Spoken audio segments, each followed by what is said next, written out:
देश में इस वक्त नौतपा का कहर जारी है। कई शहरों में तापमान बढ़ा हुआ है। इस बीच कोलकाता और देश की राजधानी दिल्ली में सियासी तापमान बढ़ गया है। वजह है ममता बनर्जी के भतीजे अभिषेक बनर्जी के घर पर पुलिस का छापेमारी पड़ना। और इस छापेमारी के दौरान पुलिस ने उनके घर से मॉनिटर समेत कई चीज़ों को जब्त भी कर लिया। और बताया जा रहा है कि जो छापेमारी है, नगर निगम की ओर से उन्हें एक नोटिस भेजा गया था जिसका वो जवाब नहीं दे रहे थे, जिसके बाद ही यह कार्रवाई पुलिस के द्वारा किया गया है। इसके अलावा महिला कांग्रेस की राष्ट्रीय अध्यक्ष अलका लांबा को बड़ा झटका लगा है। इस पूरे मामले में बात करेंगे, साथ ही साथ हम बात करेंगे ट्वीसा केस को लेकर के, क्योंकि आज 12वें दिन के बाद रविवार को उनका अंतिम संस्कार किया गया और आज सुप्रीम कोर्ट में भी इस पूरे मामले की सुनवाई हुई। फाल्टा विधानसभा चुनाव के जो नतीजे आए उसके बाद ममता बनर्जी ने क्या कुछ कहा, इन तमाम विषयों पर बातचीत करेंगे। तो सबसे पहले हम साक्षी की तरफ आते हैं और इन्हीं से जानते हैं, क्योंकि बंगाल की हमने शुरुआत की अभिषेक बनर्जी को लेकर के किस तरीके से सियासी तापमान बढ़ा हुआ है। इसके अलावा जो फाल्टा विधानसभा के जो चुनावी परिणाम आए उसके बाद ममता बनर्जी ने क्या कुछ कहा है। तो आप इस खबर को देख रही थी बाकायदा साक्षी, तो फाल्टा विधानसभा के जो नतीजे आए, ममता बनर्जी ने क्या कुछ स्टेटमेंट दिया है। मैं ममता बनर्जी पे पहुंचूं, सबसे पहले मतलब जिनको अगर नहीं मालूम है, हालांकि सबको ही को पता होगा, जो बंगाल को देख रहे हैं समझ रहे हैं, 2 चरणों में वोट हुए थे, अच्छी तरीके से हो गए, कोई दिक्कत नहीं आई। लेकिन दूसरे फेज में जब फाल्टा विधानसभा सीट, हाँ, वहाँ पे जब चुनाव हुए, वोटिंग हुई मतलब, तो गड़बड़ियाँ सामने आई। आरोप लगाए गए कि इस सीट पे जो है केंद्रों पे, यानी कि जो भी वोटिंग, हाँ, वहाँ पे गड़बड़ियाँ हुई हैं, ये सब आरोप लगे, जिसके बाद ये ऐलान कर दिया गया कि यहाँ पे वापस से वोट हुई। अब यहाँ तक हम पहुँच गए हैं। अब जब वोटिंग हुई तो उससे 2 दिन पहले जो टीएमसी के उम्मीदवार थे जहांगीर खान, उन्होंने ये ऐलान कर दिया कि मैं इससे अपना नाम वापस लेता हूँ, इस चुनाव का हिस्सा नहीं बनेंगे। हाँ, हालांकि 2 दिन पहले इन्होंने ये घोषणा की, उससे पहले वो भी उम्मीद लगाए थे। अब अगर मैं ये कहूँ कि टीएमसी जीत जाता तो भी गलत होगा, या मैं ये यूँ कहूँ कि टीएमसी को वोट नहीं आता। लेकिन इन सब बीच में हुआ ये कि जो हमने उम्मीद नहीं की थी, सबसे ज़्यादा यहाँ पे लड़ाई जो देखी जा रही थी, पहले ये कहा जा रहा था जब तक उन्होंने नाम नहीं वापस लिया था कि टीएमसी और बीजेपी के बीच में टक्कर है। लेकिन जब उन्होंने नाम वापस ले लिया, हालांकि उनको वोट तभी भी मिले हैं, तो उसके बाद सीपीएम की जब आई वो दूसरे स्थान पर आया। बीजेपी तो पहले स्थान पर था, लेकिन किसी ने उम्मीद नहीं की थी कि सीपीएम, या जिसके उम्मीदवार शंभूनाथ कुर्मी थे, कि वो भी इतने वोट मिल जाएंगे। यानी उनको 40,000 कुछ से ज़्यादा वोट मिले हैं, यानी कि लगभग 19% देखा जाए तो।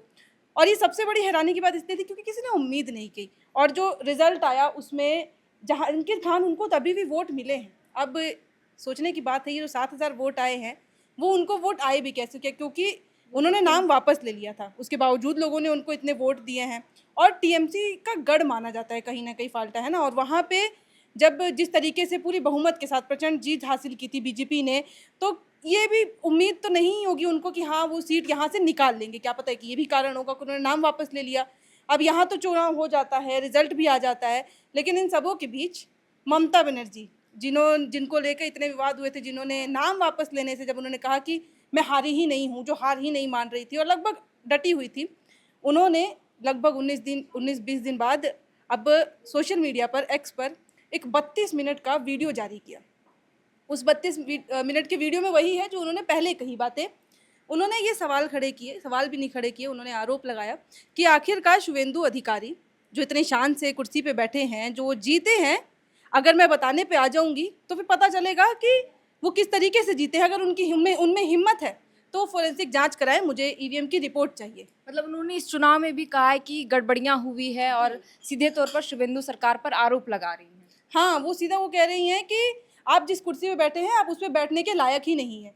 अगर आपको याद होगा तो जब रिजल्ट आए थे तो उन्होंने क्या कहा था, मैं इस्तीफा नहीं दूंगी, मैं मुख्यमंत्री हूँ और आगे भी मुख्यमंत्री रहूंगी, ऐसी कुछ बातें कही थी। और अब जब 20 दिन हो गए हैं तो अब वो बीजेपी की शुभेंदु अधिकारी के काम पे सवाल उठा रही हैं। मुझे तो ये नहीं समझ आ रहा है कि ऐसा कौन सा काम उनको बुरा लग गया जो उनके कार्यकाल में उन्होंने कर दिया और जनता खुश हो गई थी।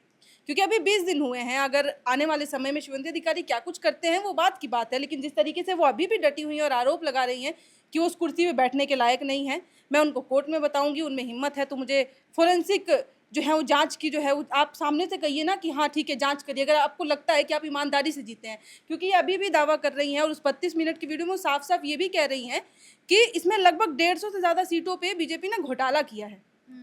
नहीं तो अगर घोटाला नहीं होता, ईमानदारी से वोट होते और जो लोग हैं यानी कि चाहे टीएमसी के समर्थक हो चाहे कुछ भी हो, जैसे फाल्टा में भी ये कह रहे हैं अब, हालांकि इन्होंने ये कह दिया कि जहांगीर खान जो है वो उनका इंडिविजुअल डिसीजन था, इसमें पार्टी का लेन देन नहीं है, लेकिन उन्होंने फिर भी ये ज़रूर कहा है, अभिषेक बनर्जी ने भी कहा है कि फाल्टा विधानसभा सीट से भी टीएमसी के कार्यकर्ताओं या जो लोग उनके जो समर्थक थे उनको वहाँ से खाली करवा दिया गया है जबरदस्ती जी हाँ, वो ये अभी भी आरोप लगा रहे हैं और लूप में है, कंटिन्यूस में ये बातें कहे जा रहे हैं और उस पूरे 32 मिनट के वीडियो में कुछ नहीं है, बस एक ही बात को घुमा फिरा के ममता बनर्जी बस यही कह रही हैं कि शुभेंदु अधिकारी उस सीट के लायक नहीं है। बिल्कुल।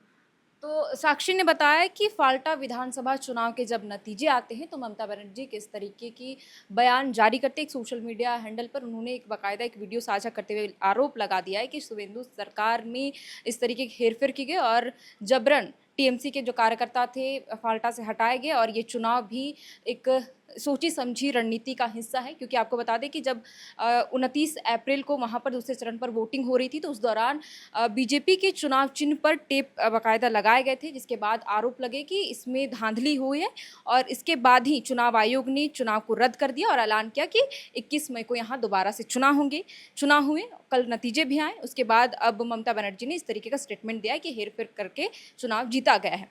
अब हम आते हैं ट्वीसा केस को लेकर के, क्योंकि लगातार ये मामला सुर्खियों में है और अब सुप्रीम कोर्ट में यह मामला पहुंचा, आज सुनवाई भी हुई, सुप्रीम कोर्ट में मामला पहुंचा, सुनवाई हुई, क्या कुछ हुआ आज?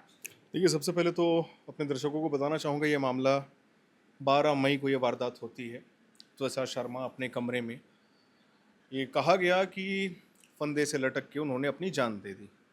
आज सुप्रीम कोर्ट में हियरिंग थी और हम अपने दर्शकों को बड़ी संक्षेप में शॉर्ट वे में बताएंगे chief justice of India Suryakant ने क्या कहा, जस्टिस जयमाला बागची का क्या वर्डिक्ट था, जस्टिस विपुल एम पंचोली ने क्या कहा पूरी सुनवाई के दौरान। तो 2 से 3 मिनट में इसको शॉर्ट आउट करते हैं। सबसे पहला चीज तो ये है, जो केस की हियरिंग हो रही थी श्रेया, और अपने दर्शकों को ये बताना चाहेंगे, वो इस बेसिस पे हो रही थी, alleged institutional bias and procedural discrepancies in the unnatural death of a young girl at her matrimonial home। यानी कि एक लड़की जो अपने ससुराल जाती है, मैट्रिमोनियल का मामला यानी कि दहेज का मामला, फॉर्च्यूनर चाहिए, कैश चाहिए, जबकि स्कॉर्पियो एन दी गई थी, ये मामला था। तो इस पे हियरिंग की गई और सबसे पहले जो chief justice of India Suryakant है वो ये कहते हैं कि मीडिया पे आप क्या कर रहे हैं, जो विक्टिम फैमिली है और जो एलिज्ड फैमिली है वो मीडिया पे क्यों बयानबाजी दे रहे हैं। सबसे पहला चीज, ये केस का आज जो हियरिंग हुआ है, सबसे बड़ा चीज ये, पूरा case central bureau of investigation यानी सीबीआई को सौंप दी गई है, ये सबसे बड़ा अपडेट था। अब गिरिबाला सिंह, सासू माँ का जो रोल है पूरा, और जो उनके हस्बैंड हैं त्विषा शर्मा, समर्थ जी, ये दोनों पे क्या कहा गया। सबसे सिंपल चीज इसको ऐसे समझिएगा कि वो लगातार 10 दिनों से, यानी कि जो गिरिबाला सिंह है, वो केस को डाइवर्ट करने की कोशिश कर रही थी, मोल्ड करने की कोशिश कर रही थी। तो बाकायदा सुप्रीम कोर्ट ऑफ इंडिया ने कहा है कि कोई भी मीडिया रन्स नहीं होंगे, बयानबाजी आप नहीं दीजिएगा, क्योंकि अमूमन क्या होता है, आप याद करिए, जब एक्टर थे हमारे बिहार के, जिन्होंने सुसाइड कर लिया था मुंबई में, सुशांत सिंह राजपूत, माफ करिएगा मुझे नाम याद नहीं आ रहा था, सुशांत सिंह राजपूत में आपको पता है क्या हुआ था, वो मामला शायद सॉल्व हो सकता था, ऐसे बड़े बड़े बुद्धिजीवी कहते हैं। दिक्कत क्या हो रही थी, आरोप प्रत्यारोप मीडिया पे इतना चल रहा था, बिना बेतुका स्टेटमेंट्स की बातें हो रही थी, लोग, यानी कि सीबीआई उस समय भी वो इंक्वायरी कर रही थी, लेकिन क्या सीबीआई उस तह तक पहुंच पाई थी। यही बात आज सुप्रीम कोर्ट ऑफ इंडिया ने, माननीय justice, chief justice of India ने भी कहा है कि आप सेंट्रल ब्यूरो ऑफ इन्वेस्टिगेशन को केस को अच्छे से हैंडल करने दीजिए, जबकि बाकायदा 2 बार पोस्टमार्टम हुआ था, है ना, 2 बार पोस्टमार्टम हुआ। और देखिए श्रेया, सबसे बड़ी चीज यह है ना कि इस पूरे मामले में एक तरफ जो है समर्थ की जो माता जी हैं, यानी कि त्विषा की जो सासू माँ है, वो खुद एक रिटायर्ड जज रह चुकी हैं, अच्छा खासा उनको नॉलेज है, मतलब लॉ कैसे होता है, किस तरीके से आप प्रोसीडिंग्स डालते हैं, किस तरीके से आप केस लड़ते हैं। लेकिन जब उनको खुद ये चीज पता थी और अब 10 दिनों से केस को मोल्ड करने की कोशिश कर रहे हैं, डाइवर्ट करने की कोशिश कर रहे हैं, यानी कि अगर मुझे यहां से दिल्ली जाना है और आप बीच में डाइवर्ट करके ट्रेन को कहीं और ले जा रहे हैं, तो सुप्रीम कोर्ट ऑफ इंडिया ने यही कहा। अब बात सीबीआई तक आ गई है, सीबीआई इसको किस तरीके से हैंडल करती है, टेक ओवर करती है, क्योंकि मामला बहुत जटिल है, जितना लोगों, राष्ट्रपति तक भी पहुंचा ये मामला, बिल्कुल बिल्कुल। देखिए, और देखिए, ये केवल त्विषा का मामला नहीं है, ये शायद त्विषा के पीछे एनसीआरबी की डेटा क्या कहती है, एनसीआरबी की डेटा ये कहती है कि मैट्रिमोनियल मामला जो है, या फिर इंटरनल कॉन्फ्लिक्ट जो घर में होता है लड़कियों के साथ या महिलाओं के साथ जो प्रताड़ना होती है घर में, ये केवल त्विषा की आवाज नहीं थी।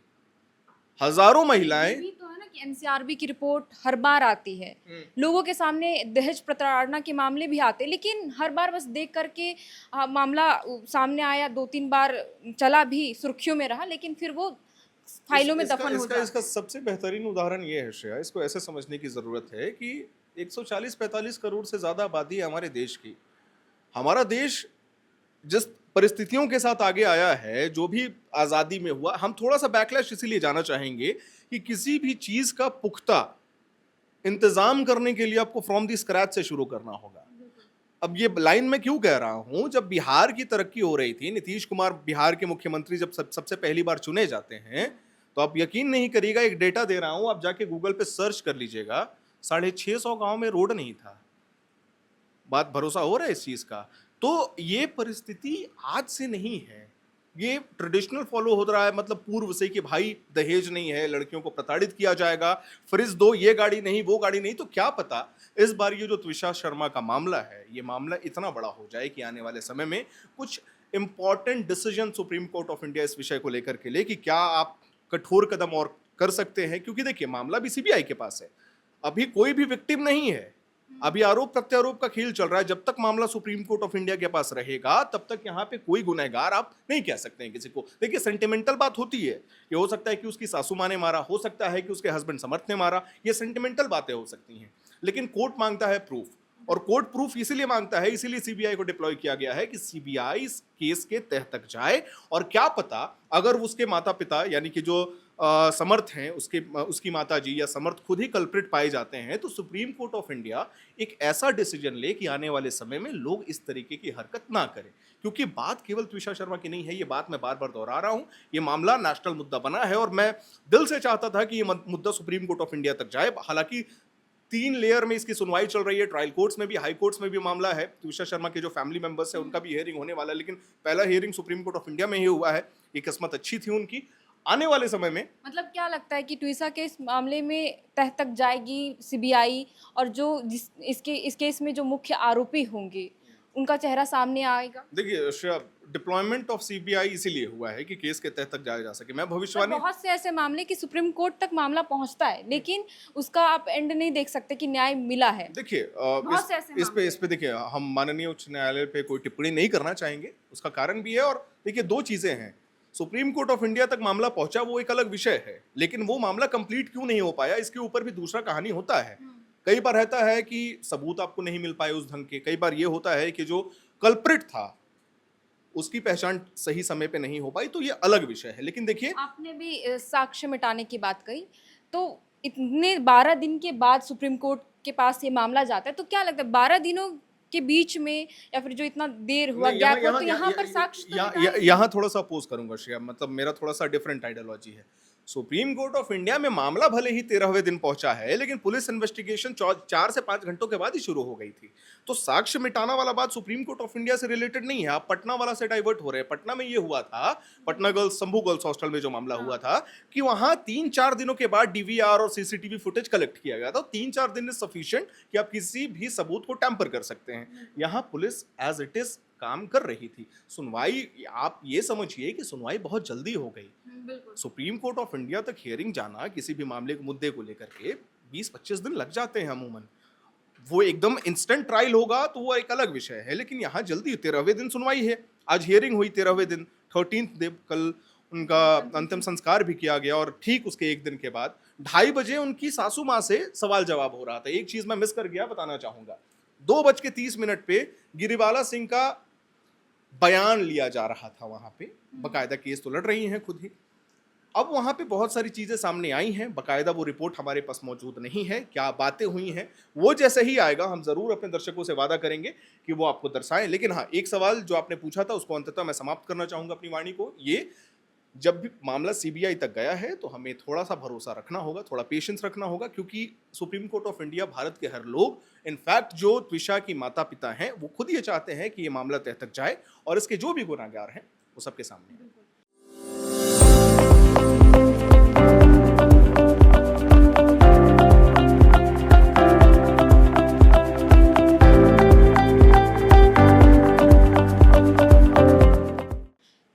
केस का मामला अब सुप्रीम कोर्ट में पहुंच चुका है और 13वें दिन उनके अंतिम संस्कार के ठीक दूसरे दिन इस पूरे मामले में सुनवाई होती है।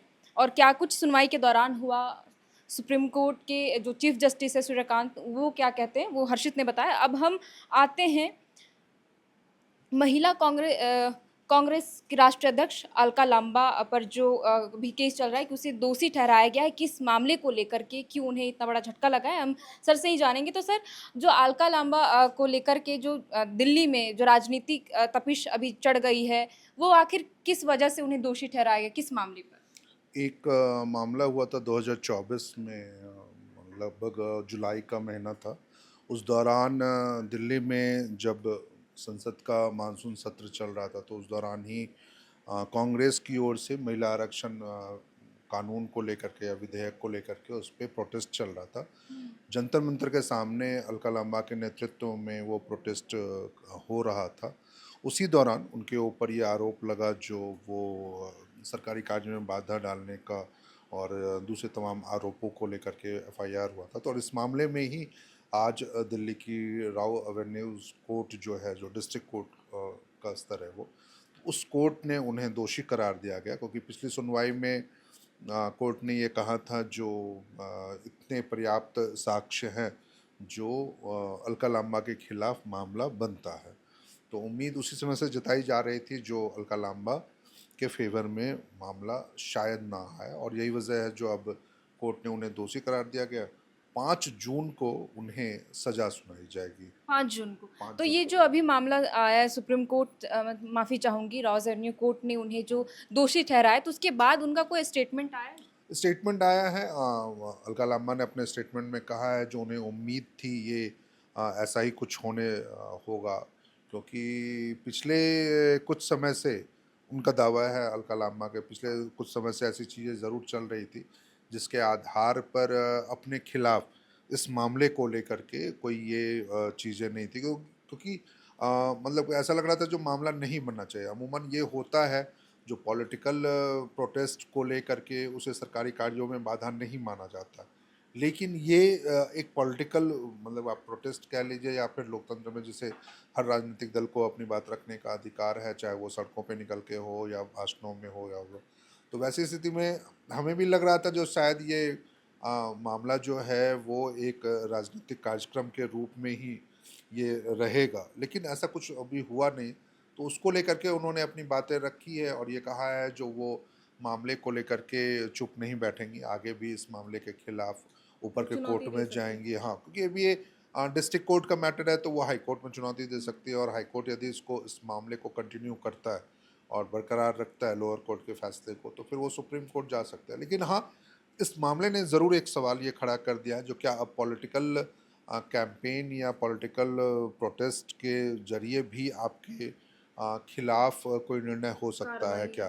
क्योंकि हमने झारखंड में भी देखा, हमने दूसरे राज्यों में भी देखा है जहाँ पे राजनीतिक तौर पर लोग प्रोटेस्ट करते हैं अलग अलग मुद्दों पे या फिर चीज़ों को लेकर के, लेकिन उसे कभी भी सरकारी कार्य में बाधा की बात डालने नहीं की बात नहीं नहीं नहीं कहते हैं। की जाती है। लेकिन इस मामले में अब जब राव एवेन्यूज कोर्ट ने ये मामला दिया है, फैसला दिया है, तो ये थोड़ा सा, तो मुझे लगता है जब व्यक्तिगत रूप से मैं मानता हूँ इस बात को, ये थोड़ा सा शायद वैसी स्थितियाँ हो सकती है जो आने वाले दिनों में राजनीतिक कार्यक्रमों को या राजनीतिक विरोध प्रदर्शनों को कुछ न कुछ तो जिस पर अंकुश लगा सके ये चीज़ें। बिल्कुल। सर, इसके इतर मैं ये भी सवाल लेना चाहूँगी कि आज की जो सबसे बड़ी सुबह की शुरुआत होते ही लोगों की जेब पर झटका लगा, वो ये कि पेट्रोल डीजल के दाम एक बार फिर से बढ़े। तो इसको लेकर के अब किस तरीके से जनता की जेब पर असर डाल रहा है? नहीं, ये तो देखिए एक है, क्योंकि आप मान लीजिए महज 2 दिन पहले ही चीज़ें हुई थी जब उस समय 80 या 87 पैसे या 90 पैसे की वृद्धि हुई थी। यानी पिछले 48 घंटों में भी वक्त नहीं बीता और आपने 2 रुपये 61 पैसे पेट्रोल में, 2 रुपये 71 पैसे डीजल में बढ़ा दी है कीमतें। तो निश्चित रूप से ये लोगों के लिए परेशान तो हैं, क्योंकि आप सिर्फ पेट्रोल डीजल सिर्फ आपको अपनी गाड़ियों में ही उसकी वजह से आपकी जेब पर वो भारी नहीं पड़ता, बल्कि दूसरी चीज़ों को लेकर के भी आपकी चीज़ों पे भारी पड़ता है। और पिछले 10 दिनों में ही सिर्फ 15 तारीख से, यानी 10 मई को पीएम ने लोगों से अपील की जो वो पेट्रोल डीजल की कम खपत करें, और पहले 15 मई को, फिर 19 मई को, फिर 23 मई को और अब 25 मई को, ये 4 मतलब 10 दिनों के अंदर 4 बार जब आप कीमतें बढ़ा दे रहे हैं और लगभग 7 से 7.5 रुपये प्रति लीटर बढ़ा दे रहे हैं, तो निश्चित रूप से आम वैसे लोगों के लिए जब उनकी जेब पर तो भारी पड़ेगा ही, चाहे इसकी वजह से ना सिर्फ ट्रांसपोर्टेशन कॉस्ट बढ़ेगा, बल्कि लोगों के जो डेली रूटीन के कामकाज है या खाद्यान्न है या चीज़ें वैसी है, उनकी कीमतें भी बढ़ जाएंगी। तो सीधा सीधा असर तो मध्यम वर्गीय परिवार पे ही आने वाला। और सबसे बड़ी हैरानी की बात यह है, जो तर्क दिए जा रहे हैं, जो इंटरनेशनल मार्केट को लेकर के या हॉर्मूज़ को लेकर के कहा जा रहा है, जो वहाँ पर ईरान और अमेरिका के बीच में जो टसल चल रहा है, तो उसकी वजह से तो क्या सरकार यह भरोसा दिला पाएगी जो यदि आने वाले दिनों में जो जब स्थितियाँ सामान्य हो जाएंगी तो कीमतें कम होंगी क्या? क्योंकि मुझे याद है जब प्राइम मिनिस्टर मोदी यही मई के महीने में 2014 में जब पीएम बने थे, तो उसके कुछ ही दिनों के बाद या एक आध महीने के अंदर वो उनको कीमतें कम हुई थी, तेल की कीमतें, और काफ़ी ज़्यादा इसका प्रचार प्रसार भी किया गया था। तो ऐसा कुछ क्या अब हमें फिर से देखने को आने वाले दिनों में मिलेगा? लेकिन हाँ, क्योंकि अब इंतज़ार करते हैं। हालांकि चर्चाएं तो ये भी है सोशल मीडिया में, जो शायद ओवरऑल कीमतें इनको 25 रुपये तक बढ़ाना है, तो शायद आने वाले दिनों में और भी बढ़ सकते हैं। कांग्रेस के राहुल गांधी ने तो यहाँ तक कह दिया, जो मैं इसी आर्थिक तूफान की बात कर रहा था और पीएम मोदी चुप थे या चुनाव के चलते जैसी चीज़ें चलती। लेकिन ठीक है, पॉलिटिकल स्टेटमेंट है, विपक्ष के नेता हैं वो, तो उनकी अपनी प्रतिक्रिया है। लेकिन आम लोगों के नज़र से तो ये ज़रूर कह रहे हैं, जो मई के महीने में जब हमारे तापमान हमारे शहर का हो चाहे देश के तापमान हो, उसमें यदि महंगाई बढ़ रही है या उस पर असर पड़ेगा पेट्रोल डीजल की कीमतों के बढ़ने से, तो कम से कम मध्यम वर्गीय तो परिवार तो खुश नहीं होगा इस बात को लेकर। तो हमने इस न्यूज़ रूम डिस्कशन में हमने इस बात की चर्चा की कि आज देश भर की जो जो तमाम बड़ी खबरें थी उन पर चर्चा की। पश्चिम बंगाल में क्या हुआ, ममता बनर्जी के भतीजे के घर पर पुलिस कैसे छापेमारी करने पहुंचती, किस वजह से फाल्टा विधानसभा चुनाव नतीजे आने के बाद ममता बनर्जी का क्या स्टेटमेंट रहता है, महिला कांग्रेस की राष्ट्रीय अध्यक्ष अलका लांबा को किन वजहों से सरकार की ओर से झटका लगता है क्योंकि राज एवेन्यू कोर्ट में उन्हें दोषी करार दिया गया है, किस मामले में, ये भी हमने बताया। साथ ही साथ ट्वीसा केस को लेकर के सुप्रीम कोर्ट में आज सुनवाई हुई, तो उस पूरे मामले में क्या कुछ सामने आई बातें, वो हमने इस न्यूज़ रूम में आपको बताने की कोशिश की। तो फिलहाल के लिए इस वीडियो में इतना ही। हम फिर मिलेंगे ऐसे ही न्यूज़ रूम डिस्कशन में और उन तमाम विषयों पर चर्चा करेंगे जो आपको जाननी चाहिए। तो आप देख रहे थे एयर नाउ, मेरा नाम है शारतन, कैमरे के पीछे मौजूद है हमारे सहयोगी अभिषेक मुकुंद। बहुत बहुत शुक्रिया। FRP pressure vessels are made using fiber reinforced plastic, a powerful combination of high strength glass fibers and corrosion resistant resin. At Duraplast, we manufacture these vessels using advanced filament winding technology. Layer by layer, resin-coated glass fibers are precisely wound over a rotating mold, creating a structure that is lightweight, high strength, and built to handle pressure. The result? Superior corrosion resistance, longer lifespan, lower maintenance costs for industries that demand performance without compromise. For customized FRP pressure vessel solutions,